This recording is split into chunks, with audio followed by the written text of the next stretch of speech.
everyone. We hope that you're doing well, and I can't believe that we're on, I think, the sixth talk now, and we're really excited to share with you what we've been studying this week. Yeah, we're doing the end of chapter 4, start of chapter 5, and it's 2 healings. So Jesus heals the official's son, and then the second healing is he heals a lame man next to the pool. So yeah, Beth's going to read. Yeah, so I'm going to read the first healing. Which is from verse 43 of chapter 4 of John. So if you want to follow along, or you can just listen. So at the end of the 2 days, Jesus went on to Galilee. He himself had said that a prophet is not honoured in his own hometown. Yet the Galileans welcomed him, for they had been in Jerusalem at the Passover celebration and had seen everything he did there. As he travelled through Galilee, he came to Cana, where he had turned the water into wine. There was a government official in nearby Capernaum whose son was very sick. When he heard that Jesus had come from Judea to Galilee, he went and begged Jesus to come to Capernaum to heal his son, who was about to die. Jesus asked, "Will you never believe in me unless you see miraculous signs and wonders?" The official pleaded, "Lord, please come now before my little boy dies." Then Jesus told him, "Go back home, your son will live." And the man believed what Jesus said and started home. While the man was on his way, some of his servants met him with the news that his son was alive and well. He asked them when the boy had begun to get better, and they replied, "Yesterday afternoon at 1:00, his fever suddenly disappeared." Then the father realized that was the very time Jesus had told him, "Your son will live," and he and his entire household believed in Jesus. This was the second miraculous sign Jesus did in Galilee after coming from Judea. So chapter 5. Afterward, Jesus returned to Jerusalem for one of the Jewish holy days. Inside the city, near the sheep gate, was the pool of Bethesda, with 5 covered porches. Crowds of sick people, blind, lame, or paralysed, lay on the porches. One of the men lying there had been sick for 38 years. When Jesus saw him and knew he had been ill for a long time, he asked him, "Would you like to get well?" "I can't, sir," the sick man said, "for I have no one to put me into the pool when the water bubbles up. Someone else always gets there ahead of me." Jesus told him, "Stand up, pick up your mat and walk." Instantly the man was healed. He rolled up his sleeping mat and began walking.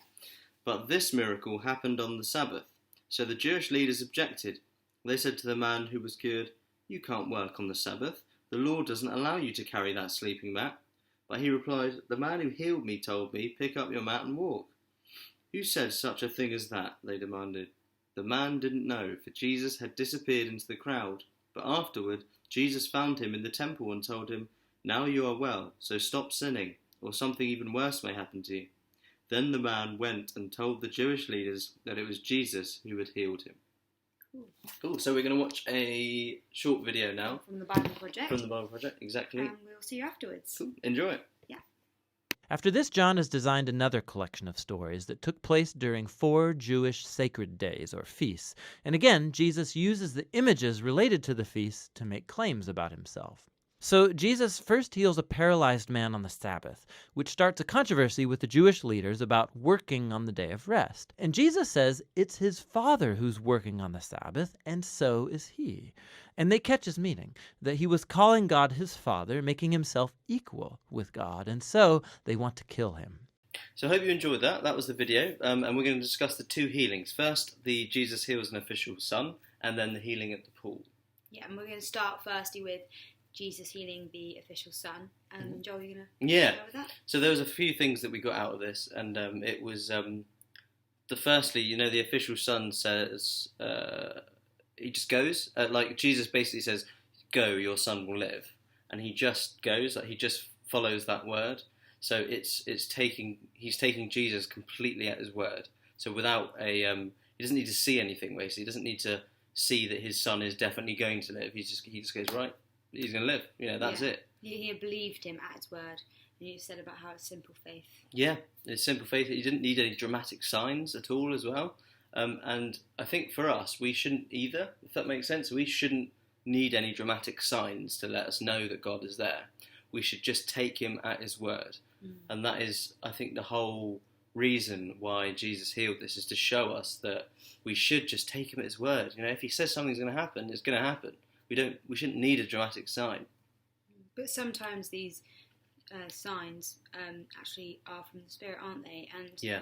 But they aren't to make us believe. They're actually to make us fall more in love with Jesus, aren't they? No, exactly. So they shouldn't make us believe. There's a lot of stuff that happens nowadays around the world, particularly in America and things like that, where there's a miraculous sign and lots of people come to faith from that sign alone, but not the words of Jesus. They're not taking faith simply and just saying, I'm going to accept it. They have to see a sign first.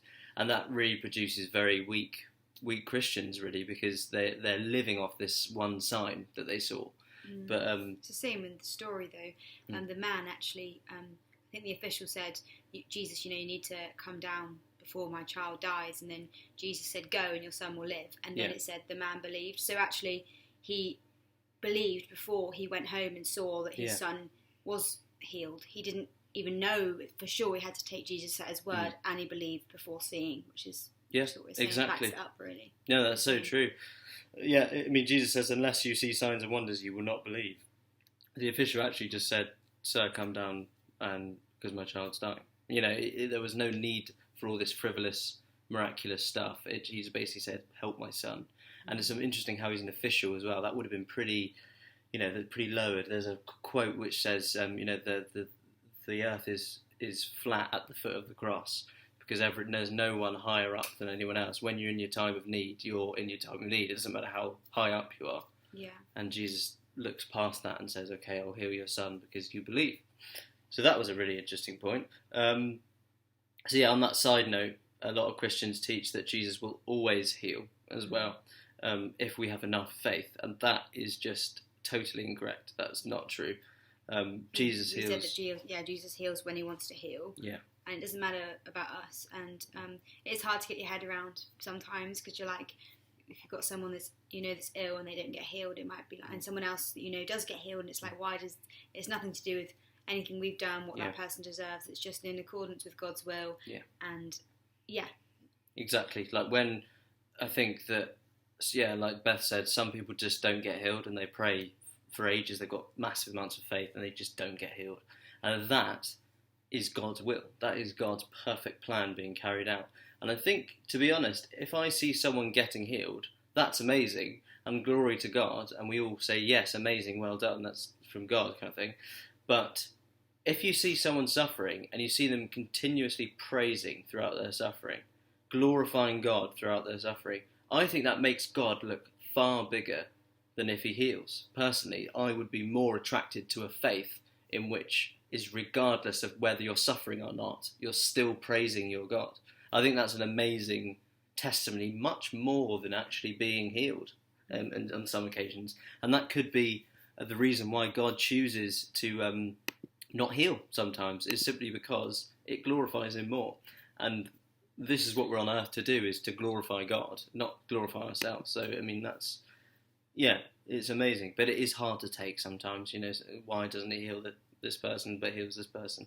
It's just God's sovereignty, and we'll know in heaven, basically. We will know when we get there. Then moving on to the next half, which is the start of chapter 5, which is the healing at the pool on the Sabbath. And I think we started off with thinking about the question, but like what we were thinking about actually was, why does Jesus ask the person or the man if he wants to be healed? Like, why did he ask him? And you're going to elaborate on that. Yeah, like, who does that? Do you want to be healed? Of course I want to be healed.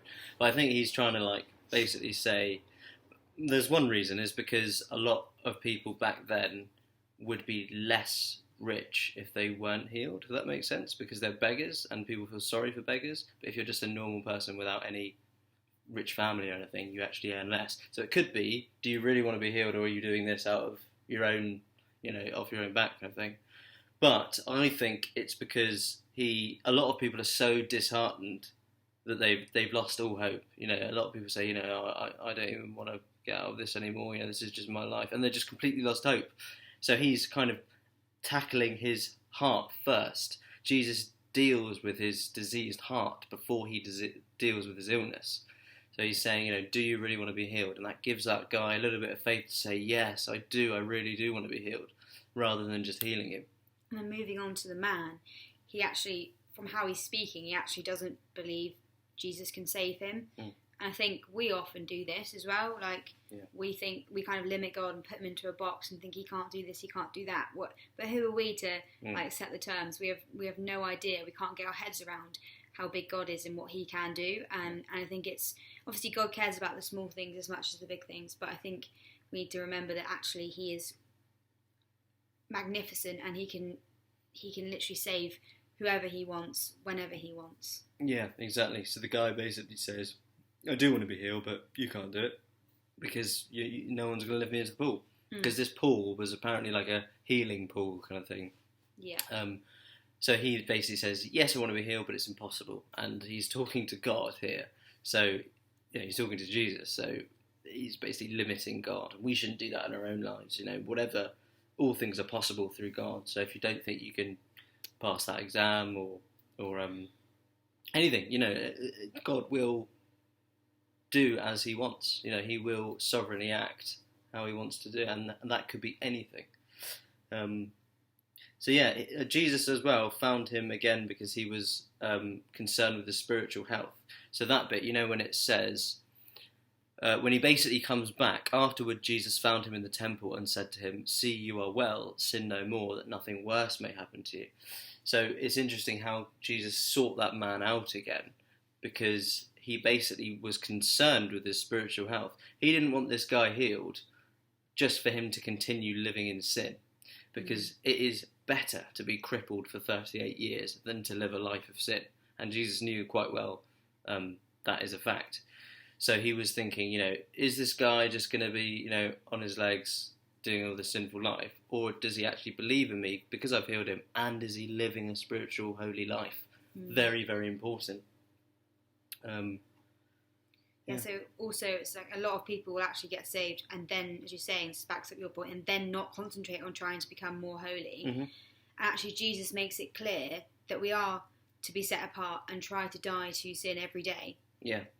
Which is why he says go and sin no more. Yeah. And as you say, find him to make sure it's not happening, because you need to get a balance between knowing that you're saved and that you're free, but then you need to also strive to live a holy life as well. So it's sort of getting that balance, isn't it, really? Exactly. And I think the signs and wonders things before kind of backs up, because a lot of people will see a miraculous sign, but it won't lead them to not sin anymore. It will just lead them to thinking, wow, that's amazing, he must be God, and then just continually live their life in sin, which is not what Jesus came to do. He came to change sinners' lives completely. So yeah, what I was saying about the holy, living a holy life, I think it was more the fact that actually the Jews, so moving forward in that bit of passage, they're saying, you shouldn't have healed on the Sabbath, which was the law at that time. You couldn't do any work on the Sabbath. And they actually have seen this man, how bad off he was, and they saw him get healed, but they didn't care about that. The thing they actually focused and cared about the most was Jesus breaking the law. And actually the balance bit that I was saying was more like, we can go that far that we care, that we're like a Pharisee and we just, all obsessed with the law, or we can kind of, you have to get the balance between living holy a life, don't you? Yes, exactly. Yeah, no, that's true. So basically Jesus says, make sure you live a holy life, but he's contrasting it there with the Pharisees, and they're living such a holy life that they're completely obsessed with the law and don't even realise that a man has been healed from being crippled for 38 years. So you've got to get that balance between living that holy life but not going so far that you don't concentrate on anything but the law, and you are focused so much on doctrine and issues which don't really relate to falling in love deeper with Christ and loving the world and hating sin, etc., etc. It's definitely difficult. I don't think you're either going to swing one way or the other, Yes. and it's difficult to find that balance. But with Christianity, there's so many things like that is about balance, and it's difficult to find that balance. And so don't feel what's the word? Don't feel like frustrated that you can't get the balance, because Joel and myself, we still struggle with the balance with different things. It's just trying to... Yeah, and one day I might be swinging one way, and then the next day I'll be swinging the other way. It's not a linear thing where, this person's more doctrinal than than focusing on love. That's all. It goes all the time, and we're always trying to find that middle ground, and that is what the whole Christian life is about. Is finding that balance. But yeah, any questions, guys? Give a comment down in YouTube, or give us a ring, or give us a Facebook, anything at all.